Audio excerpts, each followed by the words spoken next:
দীর্ঘ 15-16-17 বছর যে স্বৈরাচারী ব্যবস্থা প্রতিষ্ঠিত ছিল, অন্যায়ভাবে দেশের গণতন্ত্রকে হত্যা করা হয়েছিল।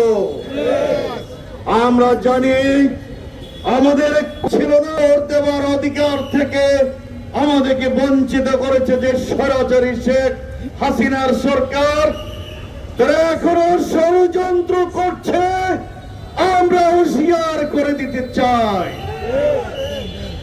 ওই বিগত 15 বছর যারা দেশের মানুষকে ভোট দিতে দেয় নাই, নিষিদ্ধ রাত্রের নির্বাচন করেছে, সব মশার বিরুদ্ধে সুরক্ষা দিতে এলো বসুন্ধরা এক্সট্রিম অ্যারোসল। মশার বিরুদ্ধে এক্সট্রিম সুরক্ষা। দাবি নির্বাচন উপহার দিয়েছে জাতিকে, তাদেরকে হুঁশিয়ার করে দিতে চাই। 24 যে গণঅভ্যুত্থান হয়েছে, জাতি আজকে নতুন ভাবে স্বপ্ন দেখছে। 53 বছর এদেশের জন আকাঙ্ক্ষা পূরণ হয় নাই। আমরা একটি স্বাধীন সার্বভৌম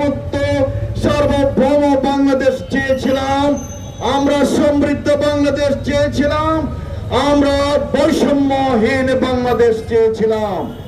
আজকে ছাত্র সমাজ, ছাত্র জনতা, নাহিদ ইসলামের সবচেয়ে চালাম এবং হাসনাত আব্দুল্লাহ সহ তারা যে স্বপ্ন আমাদেরকে দেখিয়েছে, তারা বাংলাদেশের জাতীয় বীর হিসাবে পৃথিবী বাংলাদেশের ইতিহাসে সন্ন্যাস করে তাদের নাম লিপিবদ্ধ হোক। সংগ্রামী বন্ধুগণ, সব আজকে গোপালগঞ্জে আশ্রয় নিয়েছে।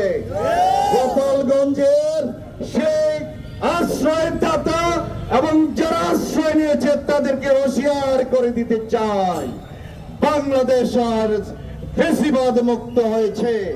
বাংলাদেশে কোন ষড়যন্ত্র আর মাথা যারা করে উঁচু করতে পারবে না।